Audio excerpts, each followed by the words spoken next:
I'm very pleased to introduce our speaker, Dan Coughlin, who has spoken in exotic locations like Maui, Budapest, and St. Louis, Missouri.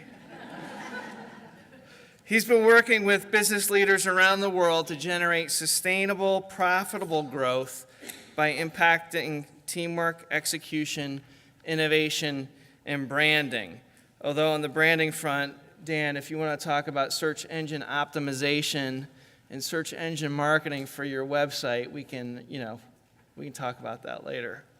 Searching this morning. He's had some pretty awesome clients like Anheuser-Busch InBev.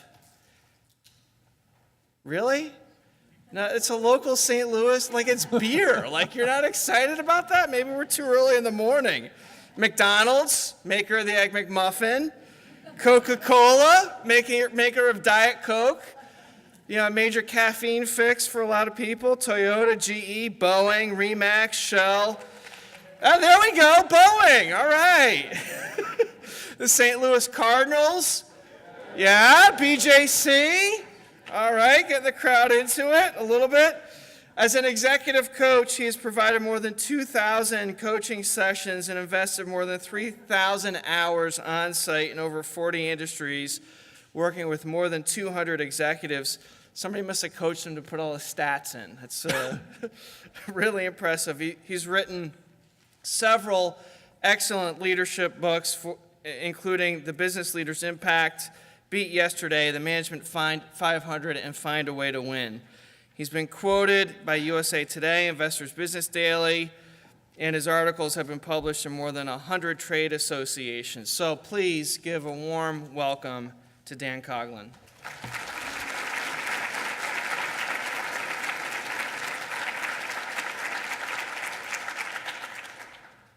In my opinion, the single greatest challenge that leaders all over the world are facing right now is not to achieve success. We all know of people, individuals, groups, and organizations who have achieved amazing success just since the turn of the century back in 2000. For example, in the fight against pancreatic cancer, I've learned that there's been tremendous progress made. Last October, my sister called me, and she said, Dan, I went to the doctor today, and they found a tumor on my pancreas. Took my breath away. She said, I'm a positive person, and you're a positive person, and I know this is going to go well. And I said, it absolutely is. I absolutely believe that. And then I got off the phone, and I thought to myself, pancreatic cancer? Anything but pancreatic cancer. And then I started to check with some of my friends who are in the healthcare industry, and I started to learn that there really has been tremendous progress made in fighting pancreatic cancer. And so my first thought was about the book, The Last Lecture by Randy Pausch. But the more I learned, the more I realized that there really is hope. And so now, 9 months later, after a lot of chemotherapy and radiation and a surgery, as of today, at least for today, the doctors have told her at MD Anderson that she's cancer-free. And we hope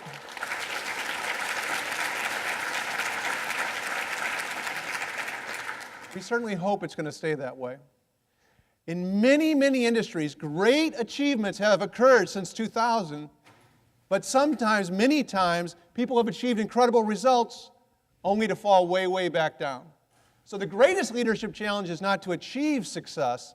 The greatest leadership challenge in your organizations is to achieve success and sustain that success over the long term. And that's what I want to focus on with you this morning, with a special emphasis on your role as leaders inside your organizations.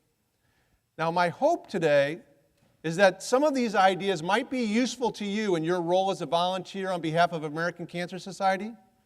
But just as importantly, and maybe even more importantly, I hope that some of these ideas are useful to you in your day-to-day job, in your work inside your organizations. And my main hope for this morning is that in some small way, these ideas on leadership will be my way of saying thank you to you for the work you are doing to fight cancer. So let's go ahead and get started.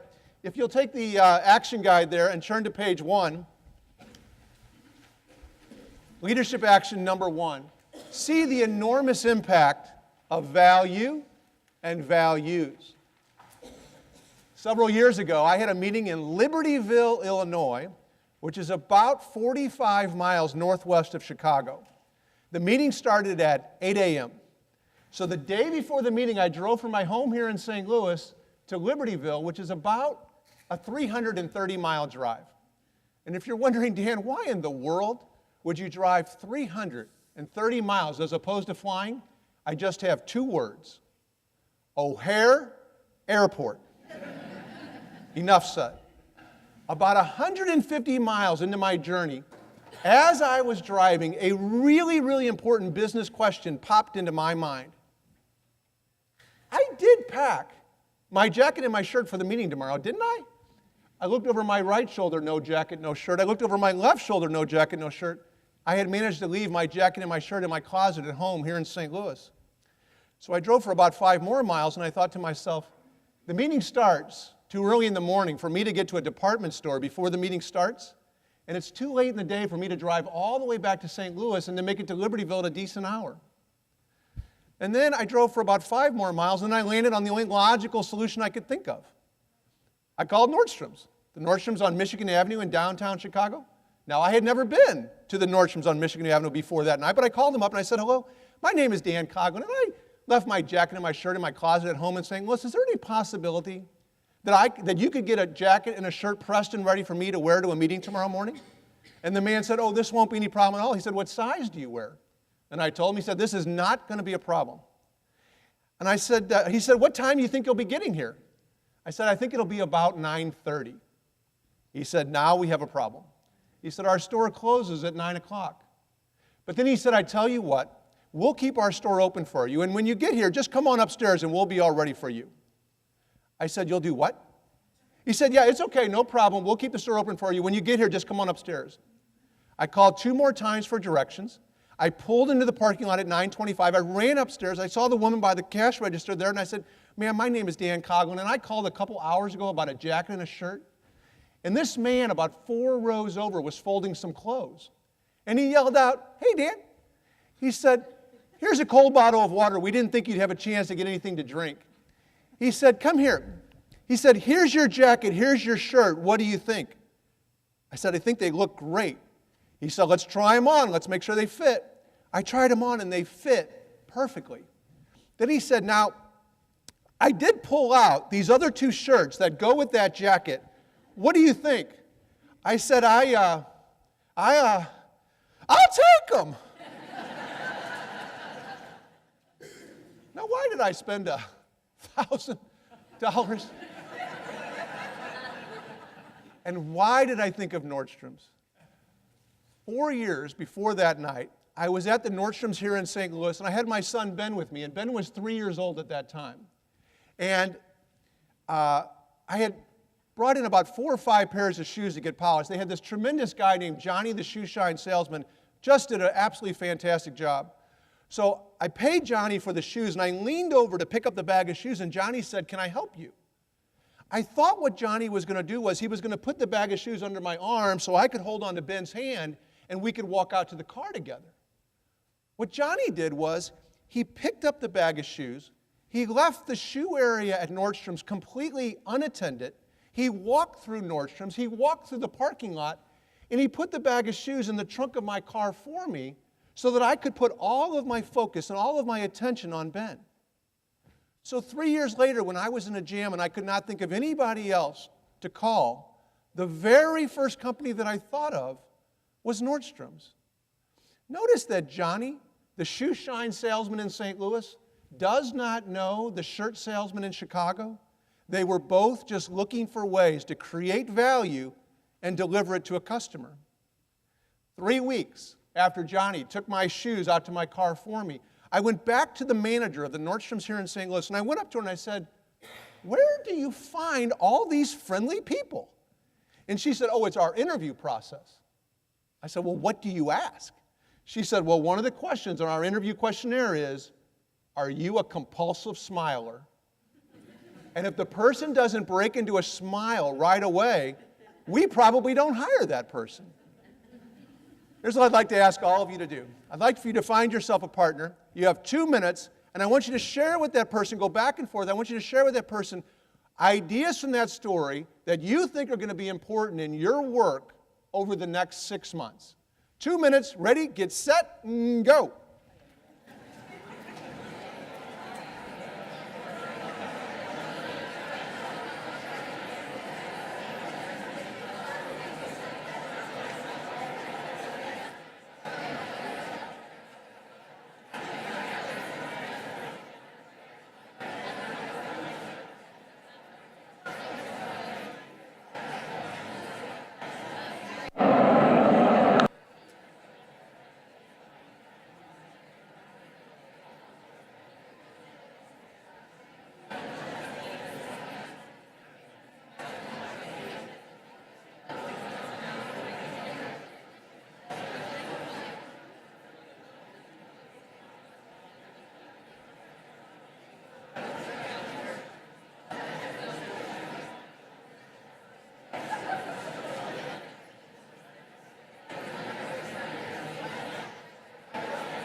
Time.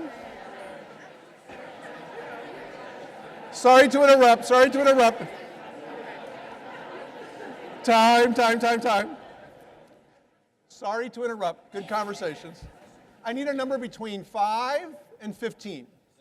7 is a number between 5 and 15. Over the years, I've heard 3, 18, 19.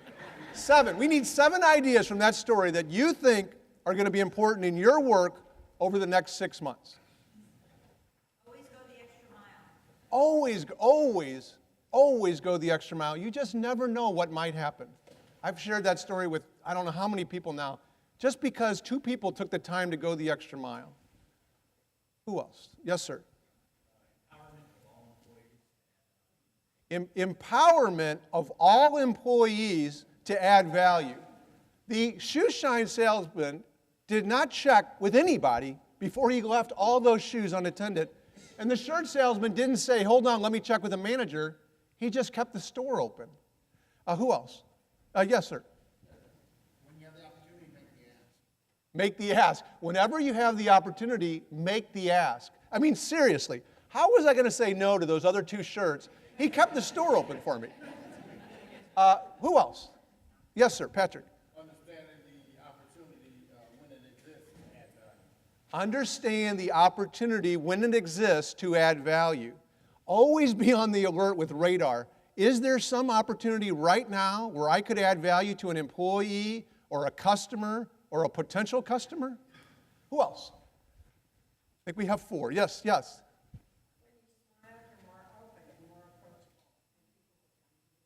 When you smile, people are more, you come across as more approachable and more open to solving the problem. Thank you. Others? Anyone else? Yes. Don't ever underestimate how long people will remember kindness. This is a whole seminar, just this part right here. Anyone else? Another idea? One more. Yes. Yes, and then yes. Go ahead. I think so health management understand that future revenue is worth maybe giving up some revenue right now. Because when Johnny left the shoe stand, he might have lost one polishing of shoes, but that wasn't $1,000, and then a year later, someone spends $1,000 in a company. So I think sometimes that's hard with our management. Help management realize the long-term financial impact of doing something extra in the short term that might cost a little bit of money, but it could lead to a much stronger brand. And then one more here, I think? Yes, yes.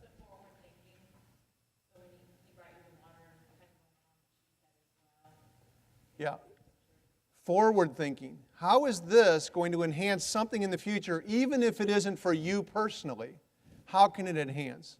And really, these last two comments right here connect to the one that I wanted to point out, and that is, see the enormous impact of value and values.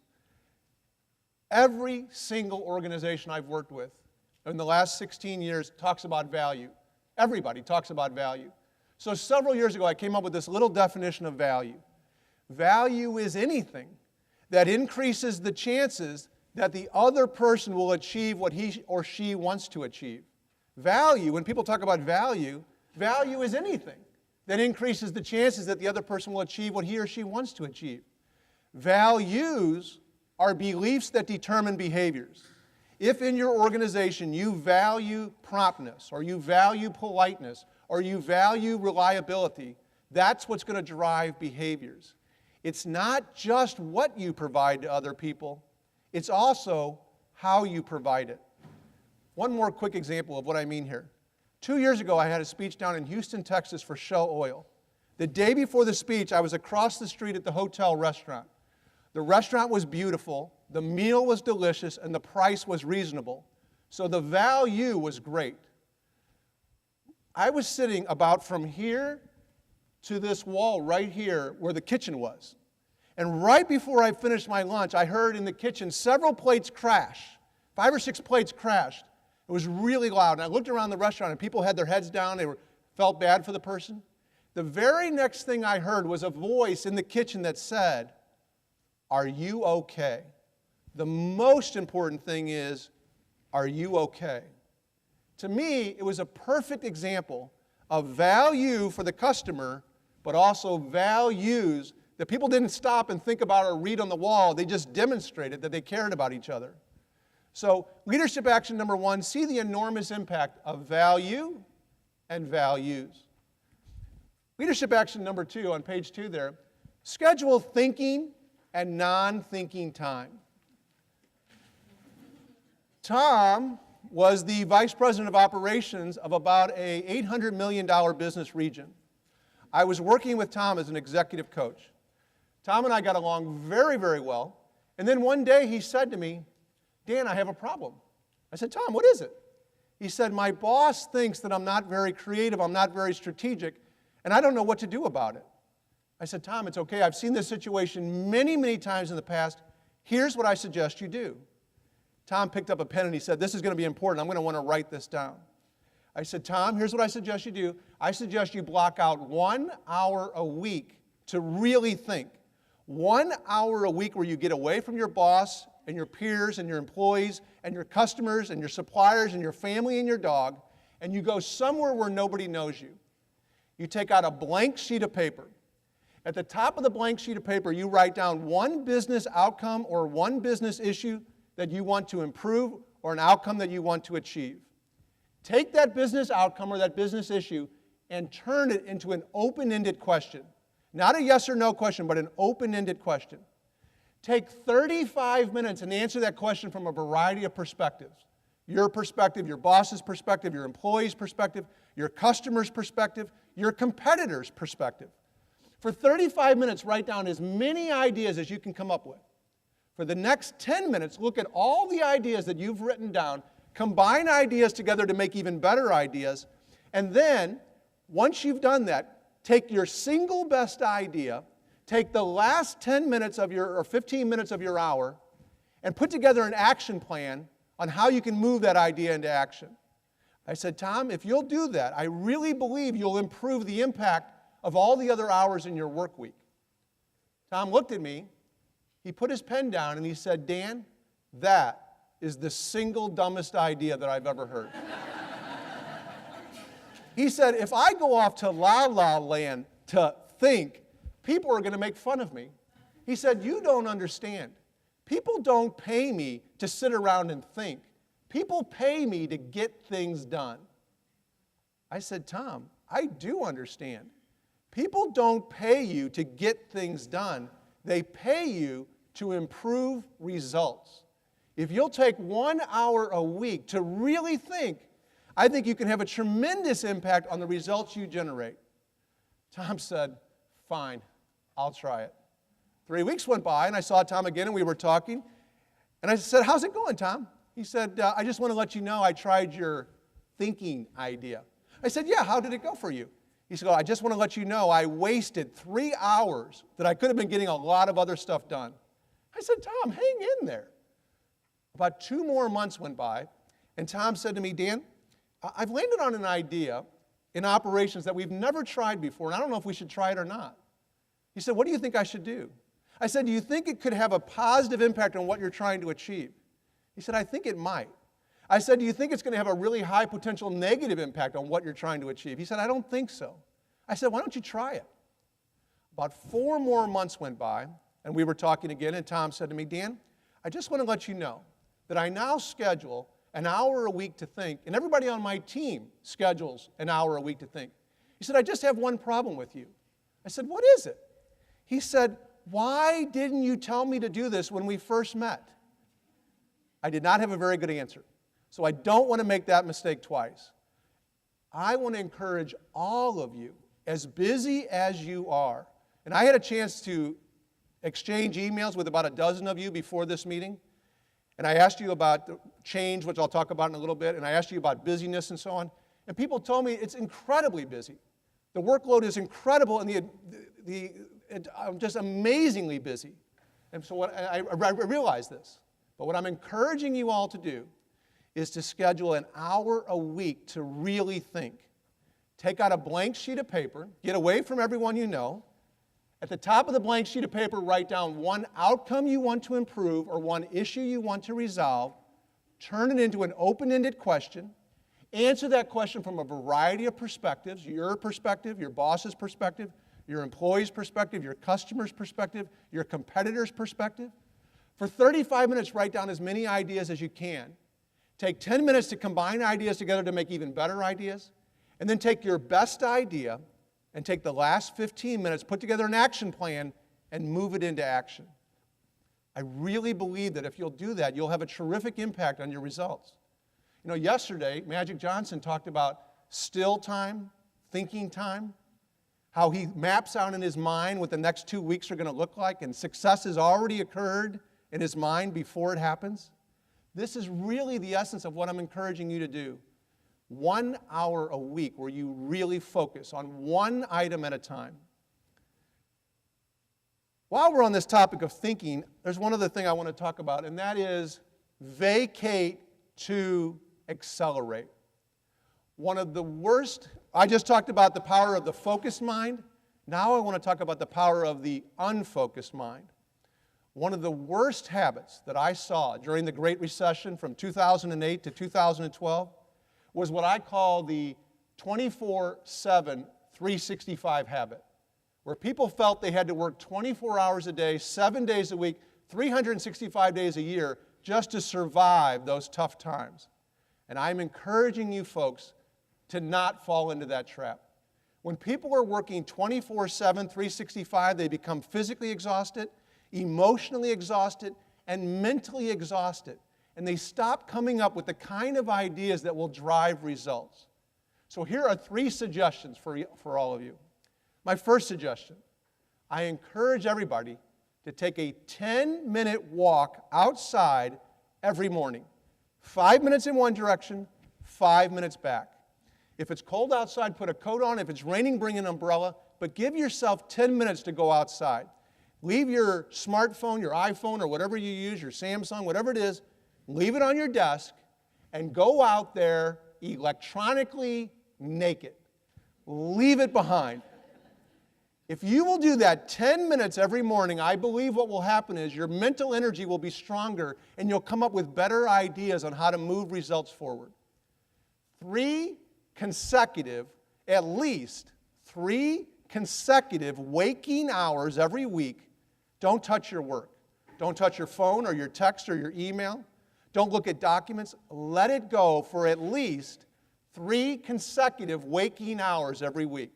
If you do that, I think you'll have the better mental energy to come up with ideas. Now, a few years ago, I was speaking at GE, and a person asked me, now, Dan, I used to say 3 consecutive hours, and a person asked me, now, Dan, can I be asleep during those 3 hours, or do I have to be awake? So let me clarify. 3 consecutive waking hours every week. 1 full day a month. If at all possible, 1 full 24-hour period each month, don't touch your work. Let it go. If you can do that for 1 day a month where you don't touch your work or your emails, I believe what you will find is you will come back to your work with better energy, better ideas to move results forward. What I'd like to do right now is a little thinking exercise. So what I'd like for you to do is I want you to think of a person in your life at any age level, under any set of circumstances, who had a positive impact on your life, a leader in your life. How did that person influence your life? And what lessons did you learn from that person that you could use in your work today? I'm going to give you an example, and then I'm going to ask each of you to share an example with someone else. When I was in college, I was not a very good college soccer player. I was the third string, non-scholarship, walk-on goalie all 4 years, which means when I was a freshman, there were 2 guys ahead of me, and when I was a senior, there were 2 guys ahead of me, and it was a different set of 2 guys. My position on the team was the 4th seat over from the right end of the bench. By my sophomore year, if a freshman sat in that spot, the other players would say, no, no, no, that's where Coughlin sits. The only time I ever even got into a game is we would be down by 5 goals, there'd be 10 minutes left in the game, and the Coach Dennis Grace, would say, Coughlin, come here. So I'd grab my goalie gloves and I'd run over, and he'd say, I want you to go in there, and I want you to make a difference. So I'm running on the field thinking to myself, there's 10 minutes left in the game, we're down by 5 goals, and I'm the goalie. I'm not really sure how I'm going to make a difference here. At the end of my 4 years in college, Coach Grace said to me, Dan, what do you want to do for a living? My degree was in mechanical engineering, and I said to him, I want to do what you do. I want to be a college soccer coach. He said, well, there is a small university named Tri-State University about 90 miles away. They're looking for start up a brand new program. Would you like to get an interview? I said, I would love to. He got me the interview, and I got the job. The next year, he said to me, Dan, would you like to work at the Indiana University soccer camp? Now, back in those days, 1985, in Bloomington, Indiana, for 4 weeks, 600 kids from all over the United States would go to Bloomington, Indiana, 2,400 kids in all. I said, I would love to work at the IU soccer camp. So he got me an interview, and I got the job. I showed up the first day at the IU soccer camp, and here is the coaching staff for the IU soccer camp. Professional soccer players who had played in the World Cup. Current college soccer coaches who were in the Hall of Fame. Current high school coaches who were in the Hall of Fame. Current college soccer players who were All-American. And me. Sat 4th seat from the right end of the bench, barely ever even got in. I called up Coach Grace and I said, Coach, you did not tell me that all these famous people are going to be working at this camp. How in the world can I coach alongside all these people? And then he gave me the single best piece of leadership advice that I've ever received. He said, Dan, don't try to act like a big shot. If you act like a big shot, you're going to fail miserably. He said, just let Dan be Dan, and you will do just great. And that's the same leadership advice that I'd like to share with all of you. Just let you be you, with your values and your strengths and your passions, and you will do great as a leader inside your organization. And so now what I'd like to ask all of you to do is you take about 5 minutes, turn to a different neighbor, not the one you talked to earlier, someone different, and I want you to take about 2 minutes or so to share your story of someone who influenced your life, and then listen to their story. You have 5 minutes, ready, get set, go.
Oh, sure. Sure. Yeah, they're very engaged.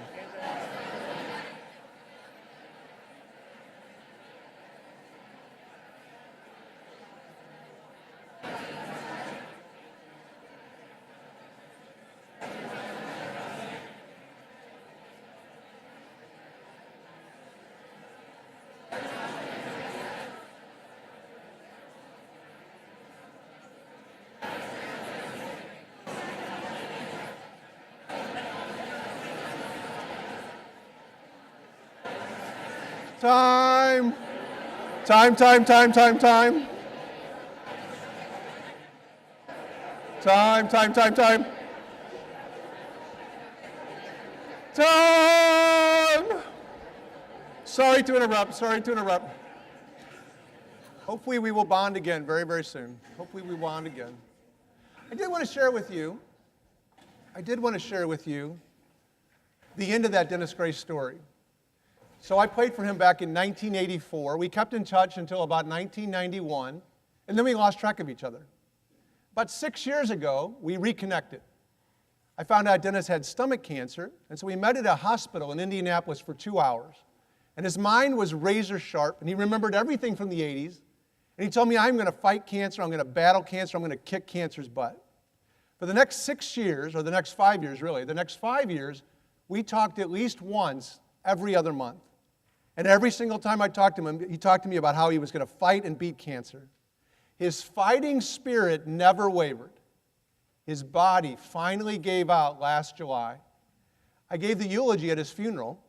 And after the funeral, I sent a copy of the eulogy to the guys I played with back in 1984. And every single one of them wrote back to me and said, things he had said had impacted their lives for the next 30 years. Cancer can take away a person's body, but cancer can never take away the impact that that person has on other people over the course of their lifetimes. So here's a recommended homework assignment for all of you. The next time you get to your 1 hour of thinking time, I encourage you to take out a blank sheet of paper and write down a list of people who have impacted your life, 10 to 12 people who have impacted your life in a positive way. Then next to it, write down, what are the lessons you learned from those individuals that you could use today in your work, in your family life, in your community? That sheet of paper right there is your leadership toolbox. And then I encourage you to write a thank you letter to each one of those folks. It might be a grade school teacher, it might be a high school coach, it might be somebody you worked with, a boss, an employee, a customer, somebody that's influenced your life in a positive way, and let them know the impact they had on your life. And if the person has passed away, write a letter to one of their significant family members, letting them know the impact that person had on your life. About 6 years ago, maybe 5 years ago, Denzel Washington came out with a book. I can't think of the name of it right now. Anyway, it was a book written by people who talked about their mentors. And I sent a copy of that book to the 15 people who had impacted my life in a positive way with a letter. And one of them had passed away. My high school soccer coach had already passed away, so I wrote it to his wife. I really encourage you to do that. Not only will it be healthy for you, it could be incredible for those people who impacted your life. All right, let's move ahead. Leadership action number 3. Something I want to point out, it's not in the PowerPoint slide, but it's on page 3 here. At the bottom of page 2, bottom of page 2. I wrote a definition of leadership that I've used for the last 10 years or so. Leadership means, to me at least, leadership means influencing how other people think so they make decisions that improve results in a sustainable way. Leadership means influencing how other people think so they make decisions that improve results in a sustainable way.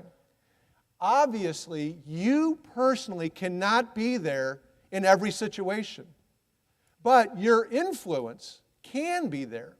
So we're going to walk you through what I call the 4 critical leadership questions. A couple thousand coaching sessions, 500 books on leadership, 16 years now going at this. One thing that I've learned about leaders is they don't immediately rush into action. They step back and they take the time to think. And what I've found is there's a pattern. And they're what I call these 4 questions right here. Now, they don't usually do it quite as formally as I'm going to do it, but these are the questions I've noticed that leaders take the time to answer. Question number 1 is, and this, I think I'm on page 3 now in the handout. Question number 1 is, what outcome for your organization do you want to improve the most, and why did you select that outcome? The first act of leadership is prioritization. The most common mistake that I see among managers who are newly promoted or executives who have been promoted from one level to another level is that they try to impact too many outcomes simultaneously, and they dilute their impact on all of the outcomes. So what's the most important outcome that you are trying to improve in your organization? Question number 2 is, who do you need to influence in order to improve that outcome? Who are the individuals or the groups of people that you're going to have to influence how they think in order to improve that particular outcome? The third question is, how do you want these people to think before they make a decision so that they make decisions that improve results in a sustainable way? This one is really one of the key questions I think that people need to take more time to think about. How is it that you want other people to think? So, for example, what are the 2 or 3 or 4 steps that you want them to think through before they make a decision? Or what are the 2 or 3 or 4 ideas you want them to consider before they make a decision? Now notice, this third question does not say, what do I need to tell other people to do? Telling people exactly what to do is micromanaging. At best, you might improve a short-term result by micromanaging another person, but there are some really big problems with micromanaging other people. You end up with employees who can't think for themselves. You end up with a lack of a leadership pipeline. And you end up losing good people in your organization who go somewhere else where they are allowed to think for themselves. And then the last question. What will you do? What will you personally do in a real practical way to influence how these people think? This is, if you think of leadership as building something, the next thing I'm going to get into here are the power tools. If you think of leadership as creating something like an artist, the next thing I'm going to get into are like the colors of paint that an artist can choose from. They seem so simple, but I think these next things are really very important. 13 ways to influence how other people think. Now, there's more than 13, but I'd like to give you these. And what I encourage you to do is never try to use all 13 of them, but to carefully choose which one I'm going to use in a given situation. I'm going to go through these, and as I go through these, if you are reminded of somebody that you know, a famous person, or somebody in your life that you know that uses this approach, I encourage you to write that person's name down. It'll make it more real for you. But I'm going to go through these. Number 1 is the example. The example is the person who, by their example, demonstrates how they want other people to think.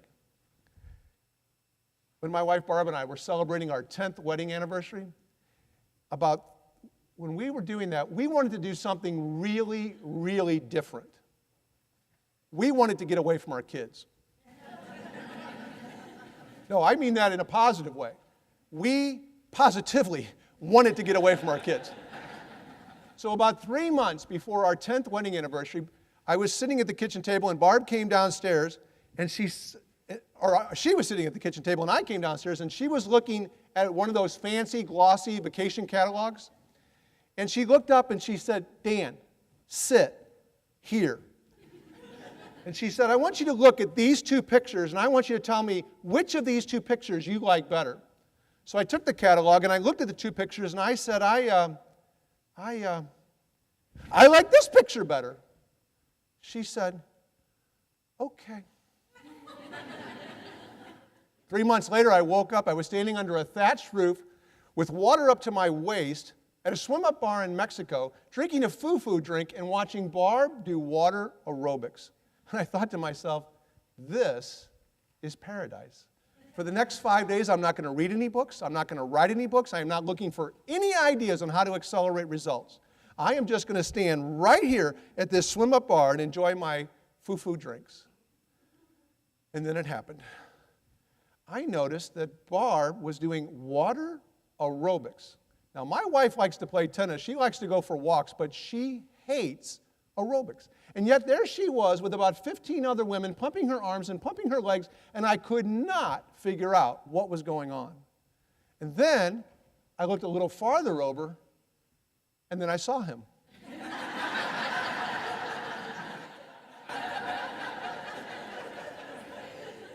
Tall, dark, and handsome. His name was Caesar.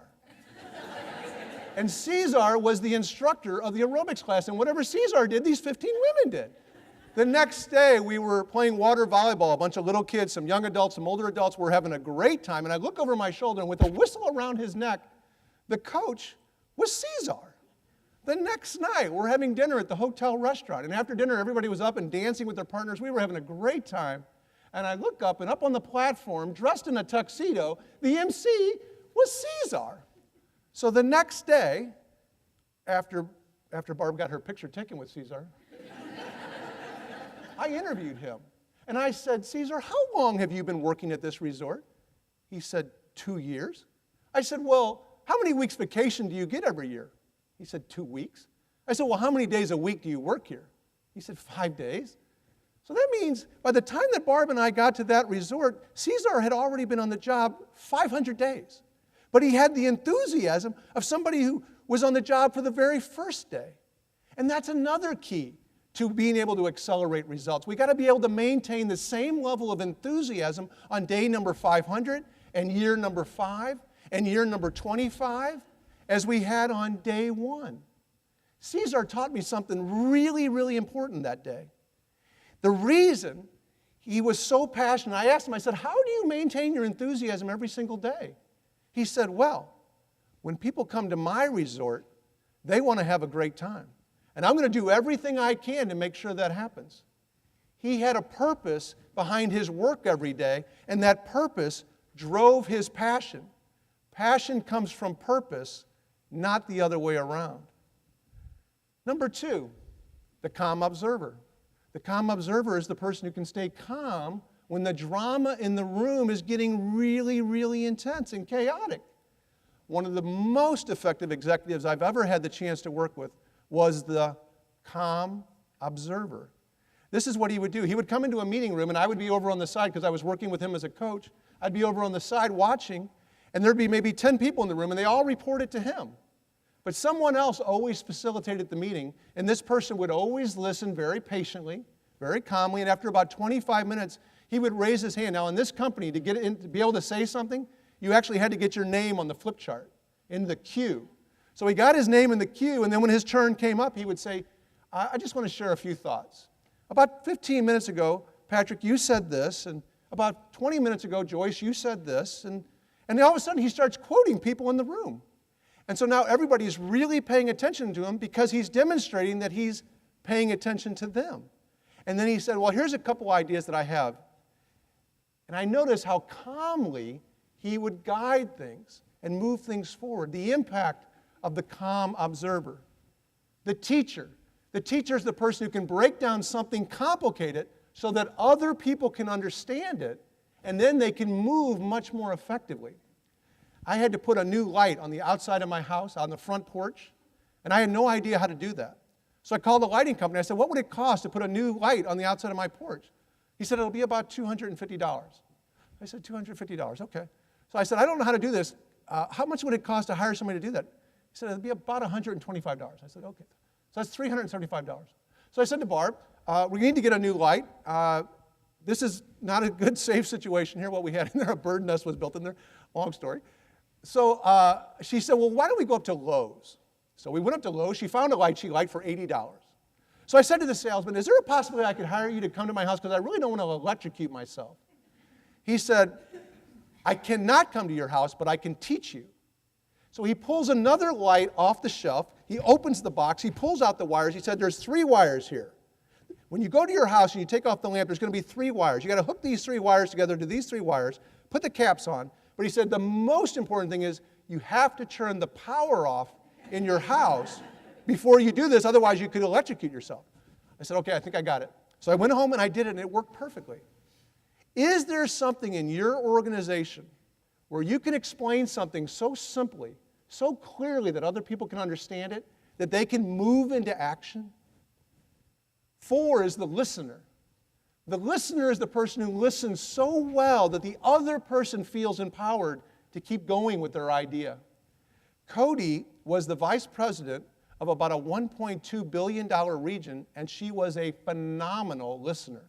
I saw Cody in one-on-one situations with 10 other people, with 80 other people in a room this big. And if somebody started talking, Cody would listen so well to the person that the person felt encouraged to keep going with their idea. And then it built, and then it built. And I noticed over a period of 3 years how Cody's ability to listen to people allowed the idea to take life, and it improved results. 5's the storyteller. Is there a story that you could tell, maybe from yesterday with Magic Johnson being here, or a story you had while you were in St. Louis, that you could go back to your work with, and you could say, hey, here's something that happened, and you have a story, but at the end of the story you have a powerful point about hospitality or promptness or efficiency or reliability, whatever it might be, some story that you could share with your employees that could really drive home a point? 6 is the facilitator. The facilitator approach is to ask a really good, open-ended question that draws people into the conversation. I spent about 12 years working with people at McDonald's Corporation, and one of the most effective meetings I ever saw was when they had 4 bar stools right here, and they put 4 restaurant managers on the bar stools, and in the audience were owner-operators, the people that own the restaurants. And the facilitator would ask these 4 restaurant managers their opinion about new sandwiches and new salads and so on. And these 4 came up with ideas that the owner-operators were like, yes, I had never thought of that before. The facilitator can be a fantastic way to provide effective leadership. 7 is the researcher.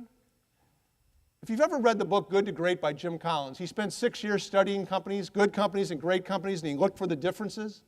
And then he came back with his findings from the research. It's impacted lots and lots of companies. In your work, could you dive into some aspect of your work and really research it outside of your industry, and then come back with your findings that could influence people in your organization? 8's the coach.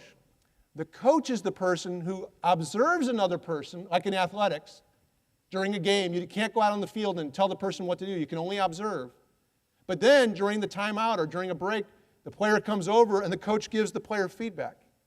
In your organization, could you observe one of your employees? Don't interrupt, don't tell them what to do, just observe.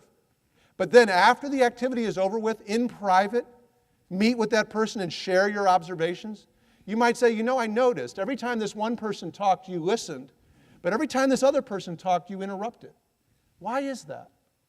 But coaching can be a really effective way to influence other people. 9 is the orchestrator.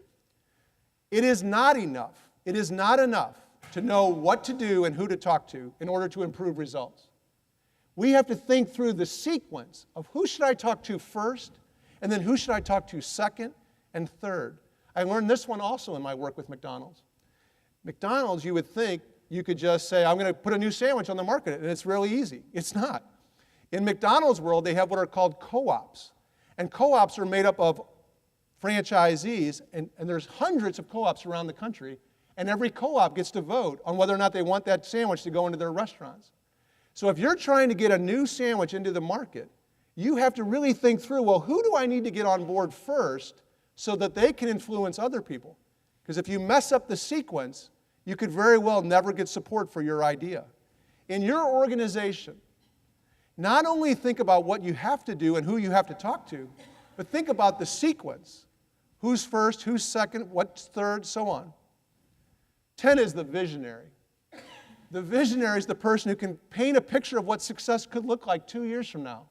And the classic example that I know of is Walt Disney in Snow White. He acted out the parts of all the 7 dwarfs so the animators could see what the end result was supposed to look like. And then, 2 years later, it came to life. In your organization, regardless of your title or authority level, could you paint a picture of what success could look like 2 years from now so that other people can see what it looks like, and then they can begin to move in a coordinated way toward making that a reality? 11 is the encourager. The encourager is the person who finds something to encourage another person about. My dad died March 18th, 2009. It was the day after St. Patrick's Day. My dad was a great big Irishman, and his favorite day of the year was St. Patrick's Day, so he hung in there for one more day. One of the things I love the most about my dad is he was an encourager. He had a gift for watching another person do something. He didn't interrupt, he just watched. But then when it was over, he would call the other person over and he would say, you know, I am really, really proud of you for the way you just handled that situation. And then he would point out things that actually happened so you knew that he was being honest and sincere. In your work, is there a possibility that you could watch somebody in action and not interrupt, just let them do their thing, but then call them over and say, you know, I am really, really proud of you for the way you dealt with that customer. The customer was irate, they were angry, they were over the top, and you held it together and you handled it so beautifully. I'm really, really proud of you. Could you be the encourager? 12 is the challenger. The challenger is the person who puts a challenge on the table in the form of a question or a statement that causes people to reach beyond where they're at right now. Jimmy Carter graduates from the Naval Academy in the 1940s, and he wants to get into the Naval Nuclear Program. So he has to interview with this guy named Admiral Rickover. And Admiral Rickover says to Jimmy Carter, well, how did you do in the Naval Academy? And Jimmy Carter said, and he was really proud of himself, he said, I finished number 82 out of a class of 620. And he said he was really feeling good. And then Admiral Rickover said to him, did you do your best? And Jimmy Carter said he was just about ready to say he did do his best, and he thought about it, and he said, I didn't do my best. I could have done better. And Admiral Rickover says to Jimmy Carter, why not the best? And that question, why not the best, is the question that Jimmy Carter said drove him for the rest of his career. Why not the best? And he wrote about it in his book called Why Not the Best? President of the United States, Nobel Peace Prize winner. He's done quite a few things. But that challenge that he got back in the early 1950s is what drove him. Is there a challenge that you could lay out there for your employees in the form of a question or the form of a statement that could challenge them to reach beyond where they are right now? 13 is the personal touch. The personal touch is the person who leverages the power of the handwritten note. My mom is 85 years old. My mom is a great leader. No one in the business world knows my mom, but she's a great leader. When I was 8 years old and I got a $10 check in the mail from my Aunt Helen, Mom said to me, Danny, and by the way, my mom is the only one allowed to call me Danny. Mom said, Danny, you need to write Aunt Helen a thank you letter. When I was 18 years old and I got a scholarship to go to college, Mom said to me, Danny, you need to write a letter to everybody on that committee thanking them for that scholarship. When I was 22 years old and I got my first job out of college, my mom said to me, Danny, you need to write a letter to your new boss thanking him for that job. 6 months ago, my high school math teacher, Mr. Beckvar, his dad died. And my mom said to me, Danny, I saw in the obituaries that Mr. Beckvar's father died, and you need to write a letter to Mr. Beckvar thanking him for the great impact he had on you in high school. I've been writing handwritten letters now for over 40 years. There is nothing that you can do, in my opinion, that will have a greater impact on another person than writing a handwritten letter. I'm not talking about 1 or 2 sentences. I'm talking about 3 or 4 paragraphs. In a world of texting and email and webinars and Skype and Twitter and my kids taught me another thing the other day, Instagram. In the world of all this stuff, the thing that people will hang on to and not delete is a handwritten letter. So if you turn to page, let's see here, page 5. Page 5 is a homework assignment. Page 5, I encourage you sometime in the next 72 hours, sometime, maybe on your plane ride back home, or maybe tonight at home, I encourage you to answer these 4 questions. Whoops. So the questions are, what outcome do you want to improve in your organization and why? Who do you need to influence? How do you want these people to think before they make a decision so that their decisions improve results in a sustainable way? And what will you do to influence how they think? I really believe if you'll take the time to answer these 4 questions, the next time you move into that leadership situation, you'll do so with even more effectiveness. I actually recently realized that I'm dealing with changes. I don't look the way I used to. Now keep in mind that my oldest child is 15. So I'm at the grocery store a couple weeks ago, and I'm standing in line with my cart, and there's a cart next to me, and it has a little girl in it, maybe 2 or 3 years old. So I turned and I said, "My gosh, you are beautiful." And she looked at me and she said, "Thank you. Are you my grandpa?" Then her mother said, "No, honey, he's not your grandpa. He might be someone else's grandpa, but he's not your grandpa." So we are all dealing with change on a constant basis. One of the most effective ways that I know of dealing with change is to get outside of ourselves and to think about someone else in our life who has dealt with a major change and try to learn from that person how they dealt with that change. So there are 4 questions. What was the change the other person dealt with? How did the person deal with that change? What was the outcome of that change? And what lessons did you learn from this person on how to deal with change? I am going to share with you now quite a serious story. The reason I'm going to share it with you is this is the story where I learned the most about how to deal with change. When I graduated from high school, I had 2 great friends, Jeff Hutchison and Mike Fetter. And for the next 25 years, really for the next 30 years, we would get together regularly. And we created what was called Dream Weekend.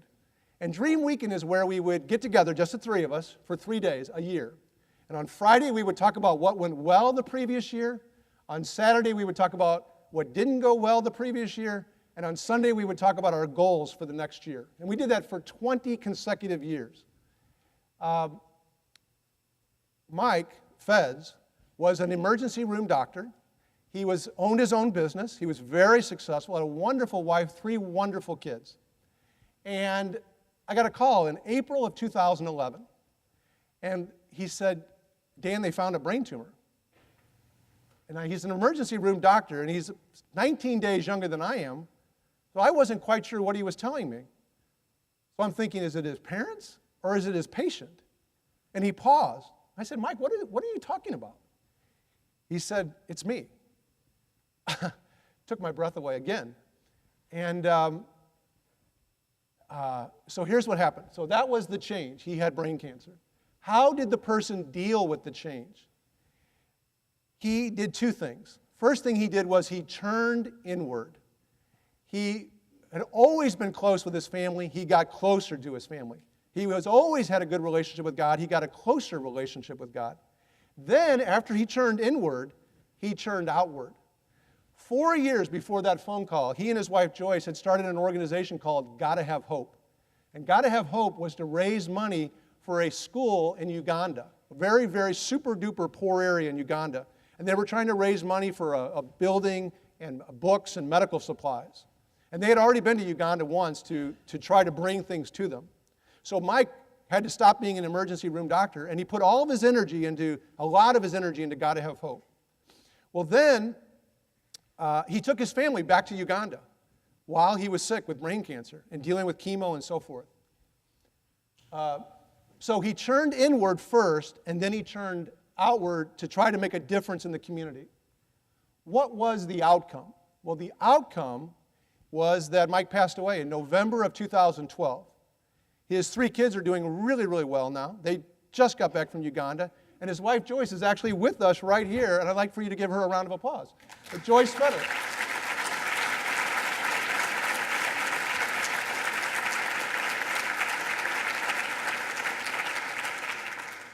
Joyce just got back from Uganda Sunday night. They took all their medical supplies and all the help that they could take to these folks. So even though it's a super serious story and it deals with cancer, it's a story where I learned the most about how to deal with change. So what did I take away from that story? What lessons did I learn? The first thing I learned about it, when you deal with a change, whether it's a change in your career or a change in your health or a change in your family member's health, the lessons I learned are prioritize to an even greater degree the most important people in your life. If you lose your job or your job changes or you move to a new city or you're dealing with a health issue, prioritize the most important people in your life. And I've always tried to prioritize my wife, my kids, my mom, and so on, but now even more so, because you just don't know how short life can be. And the other thing that I learned from that experience is always, always, always try to make a difference. I really thought Magic Johnson made a great point yesterday when he said, when I had HIV and he thought he was really had a chance he might die from it, he said, I'm going to try to make a difference. Golly, he's made a difference. What I encourage you folks to do, I really encourage you sometime soon to do this exercise. Don't think about the change you're dealing with. Think about the change that someone you admire is dealing with. And then answer these questions. What was the change? How did the person deal with the change? What was the outcome of how they dealt with that change? And what did you learn from that person on how to deal with change? Let's see what we got. 6 minutes. So I better wrap this up. I want to close with one. Where's my little clicker? I want to close with this thought. Retain your ability to choose. Creating value for other people is important, but it's not the most important value in being a leader. Scheduling thinking time is important, but it's not the most important factor. Influencing how other people think is important, but it's not the most important factor in being a great leader. Understanding how to deal with change is important, but it's not the most important factor. In my opinion, the most important factor of being an effective leader is to strengthen your own sense of self-worth. Self-worth means the value that you see inside of yourself. Your job might change, your income could change, your title, your where you work, your health, anything could change. Those things are kind of outside of us. But our sense of self-worth, the value that we have to offer to other people, that's something that we can work on, that we can always, always strengthen. I just wrote a very long article on self-worth, strengthening self-worth. I'd be happy to send it to you if you want to read it. But one aspect of strengthening self-worth is always retaining your ability to choose your attitude in any situation. Yesterday, DJ Allen did a presentation about leadership and environment and choosing the attitude you want for that environment. This is a quote that I've read a long time ago, and it really has an impact on attitude. This is from a book you probably have read, Man's Search for Meaning by Viktor Frankl. Viktor Frankl was in a concentration camp. He lost his family members. He was able to survive, and this is what he wrote about 5 years after that. He said, "We who lived in concentration camps can remember the people who walked through the huts, comforting others, giving away their last piece of bread. They may have been few in number, but they offer sufficient proof that everything can be taken from a person but one thing, the last of the human freedoms, to choose one's own attitude in any given set of circumstances, to choose one's own way." I misspelled own. Choose one's own way. Always, always, always, no matter what, you have the opportunity to make the final choice on your attitude in any given situation. And that's an important part of strengthening self-worth. If you would like this handout in a digital format, this little workbook here, I'd be happy to email it to you for free. And every month I write an article on leadership, and I'd be happy to email those to you as well. If you want those things, you can either hand me a business card with an email address on it, or if we don't get a chance to connect here, if you send me an email with ACS for American Cancer Society in the subject line, I'll know what you mean, and I'll send it to you. And my email address is on the bottom of each page. Here's the last thought, and then I think it's going to be 10:14, and I'll turn it back to Dave. Be ready for your moments. I'm convinced I'm absolutely convinced that every single day there are at least 4 or 5 moments in the course of that day where you will have an opportunity to be an effective leader, where you will have an opportunity to influence an employee or a boss or a customer or a family member or somebody in your community. 4 or 5 times a day. The problem is we don't know when those 4 or 5 moments are going to show up. So what I encourage you to do is be ready for those moments, step into those moments as a leader, and make an impact. Thanks very, very much for having me here today.